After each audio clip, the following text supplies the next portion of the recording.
Salut à tous et bienvenue sur notre chaîne dédiée au Real Madrid. N'hésitez pas à lâcher un petit pouce bleu. Si vous appréciez notre contenu, n'oubliez pas de vous abonner pour rester informé de toutes les actualités concernant votre club préféré. Notre objectif est d'atteindre 2000 abonnés pour la chaîne.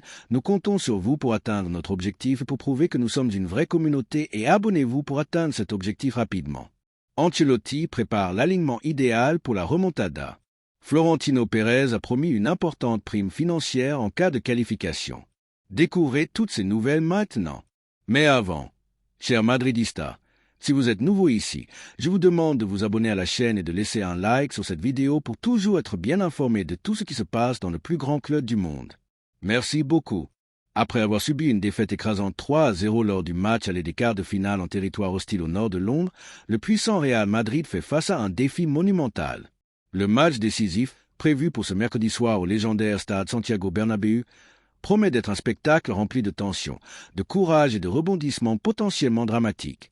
Alors que la pression monte, une figure familière émerge de l'ombre pour raviver la flamme de l'espoir, le président Florentino Pérez.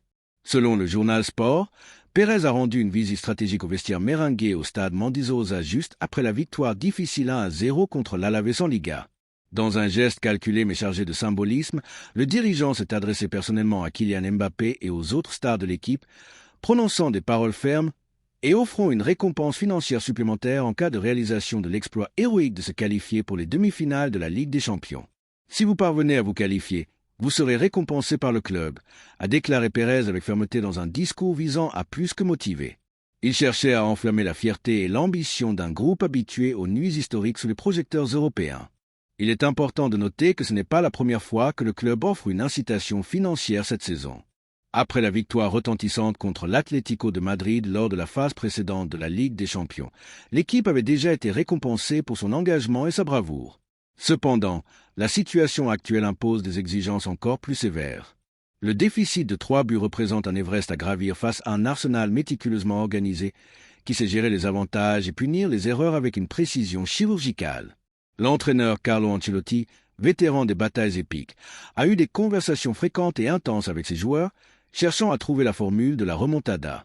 Cependant, un climat d'incertitude pèse sur lui.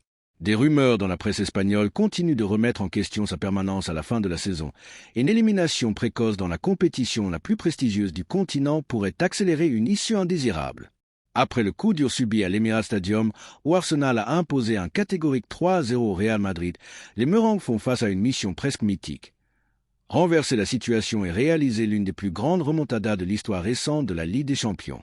Pour atteindre cet exploit presque céleste, les Blancs auront besoin que leurs principaux joueurs dépassent les limites de l'ordinaire. Il faudra une performance de gala, une démonstration épique et surnaturelle digne de la grandeur du Santiago Bernabéu. Cependant, Carlo Ancelotti devra faire face à une série d'absences qui compliquent encore plus le défi colossal. Carvajal, Mendy, Militao et le gardien Lunin sont absents pour des raisons physiques, tandis qu'Eduardo Camavinga est suspendu après avoir été expulsé lors du premier match contre les Gunners. Face à ce scénario défavorable, l'entraîneur italien prévoit d'apporter des changements importants à l'équipe de départ. La tendance est à une formation agressive, remplie de joueurs offensifs dès le coup d'envoi. Fede Valverde sera probablement déplacé au poste d'arrière droit, une solution d'urgence devenue habituelle en période de besoin. À gauche, l'expérience avec Alaba lors du match aller, considérée comme un échec tactique, sera abandonnée pour laisser place au retour de Fran Garcia. Au cœur du milieu de terrain, le retour d'Aurélien Tchouaméni, suspendu lors du match précédent, sera crucial pour compenser l'absence de Camavinga. Luka Modric, le maestro vétéran, a de fortes chances de retrouver sa place parmi les titulaires, car Dani Ceballos, bien que talentueux, n'a pas encore le rythme idéal pour commencer un match de cette envergure. Cependant, on s'attend à ce que l'Andalou reçoive des minutes importantes en seconde période. En attaque, le schéma initial semble prévisible, mais Ancelotti pourrait surprendre avec une carte inattendue. Brahim Diaz, auteur de performances intenses et imprévisibles, pourrait être choisi pour commencer à la place de Rodrigo, offrant quelque chose de nouveau au secteur offensif. Mauvaise nouvelle pour l'entraîneur Mikel Arteta à la veille de l'affrontement décisif contre le Real Madrid au Santiago Bernabéu. L'un de ses joueurs les plus expérimentés, champion de la Ligue des Champions avec Chelsea lors de la saison 2020 à 2021, est officiellement absent du match retour des quarts de finale de la Ligue des Champions.